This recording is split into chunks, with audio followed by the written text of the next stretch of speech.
Welcome to this week's episode of This Week in Diaspora History on the Jewish Diaspora Report.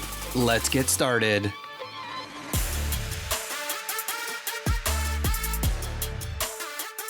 March 23rd, 1949, Rosh Hanikra, Israel. Israel and Lebanon signed an armistice agreement. The negotiations took place on the Israel-Lebanon frontier. There were few problems in negotiations, progress was rapid, and on the 23rd of March, an agreement was signed. It ratified the international border between the former Palestine and Lebanon as the armistice line. Israeli forces withdrew from a number of Lebanese villages that were seized during the operations in 1948. The main points were that the provisions of this agreement were being dictated exclusively by military consideration. The armistice, or Green Line, was drawn along the international boundary between Lebanon and former mandatory Palestine. Israel withdrew its forces from 13 villages in the Lebanese territory which it occupied during the war, and there would be no more threats of war between the two countries. Unfortunately, this agreement between countries is not respected by terrorist organizations that operate from southern Lebanon. Conflict between these terrorist organizations in southern Lebanon and Israel continue to this very day. March 24th, 1862, New York, United States of America. The Purim Association of the City of New York was organized for the purpose of arranging annual Purim balls. In the January 13, 1860 issue of the Jewish Messenger, Mayor Isaac submitted an editorial which stated that Purim should be selected as a fancy dress ball and proceeds should be donated to charity. Although the Purim Association was founded by Jews, people of all faiths could be invited. Over the years, the association raised approximately $180,000 for over 25 educational and religious organizations. This display of high society entertainment with a philanthropic emphasis had a positive effect on the attitudes of both Jews and non-Jews towards American Judaism. The annual Purim balls of the association were incredibly successful. The first ball sold 1,300 tickets at $5 each and set a standard for all the balls to follow. Successive balls were held in such noteworthy places as the Metropolitan Opera House, Madison Square Garden, and Carnegie Music Hall. Since the original group of men who organized the association were in their early to mid-20s when it was formed, when they got married and had families, their dedication to the association waned. Eventually, the death of the original members led to the death of the Purim Association. The 37-year history of this widely successful philanthropic Jewish organization came to a close, but not without leaving a mark on American society and, even more importantly, American Judaism. It is estimated that the Purim Association contributed over $300,000 to charity. But the amount it contributed renewed the respectability of Jews and reaffirmed their ability to be accepted as productive members of society. This cannot be measured. March 25th, 1911, Kiev, Russia.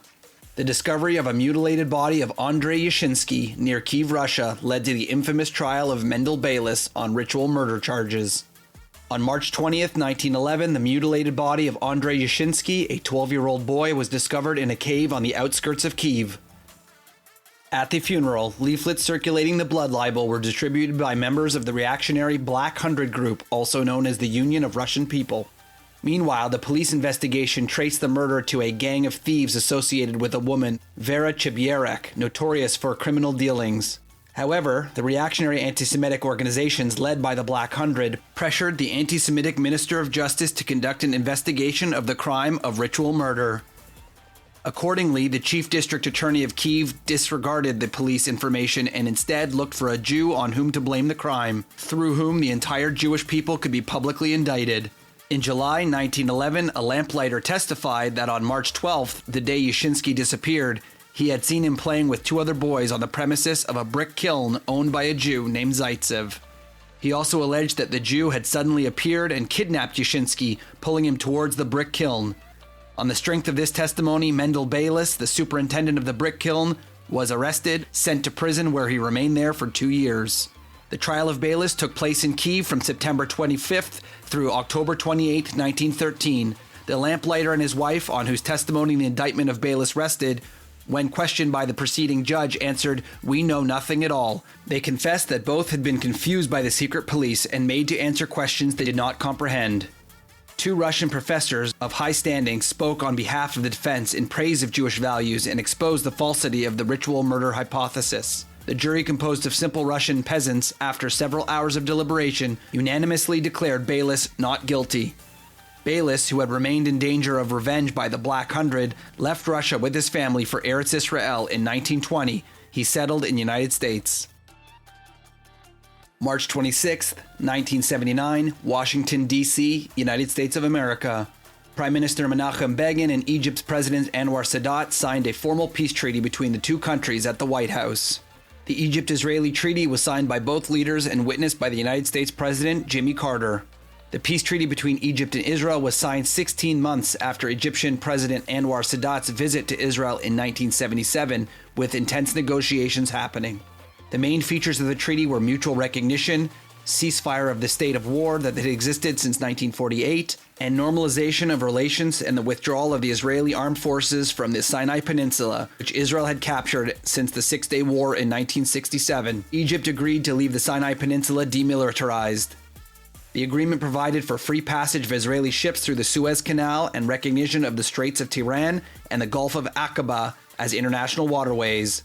The agreement also called for an end of Israeli military rule over the Israeli-occupied territories and established a full autonomy of the Palestinian inhabitants of the territories, terms that were initially not implemented but became the basis for the Oslo Accords. The agreement notably made Egypt the first Arab state to officially recognize Israel. Not long after, Anwar Sadat was assassinated for creating the peace that still exists today. This has been another episode of This Week in Diaspora History on the Jewish Diaspora Report. Don't forget to check out our other episodes and check us out online at jdr.podcast on Instagram. We'll see you next time.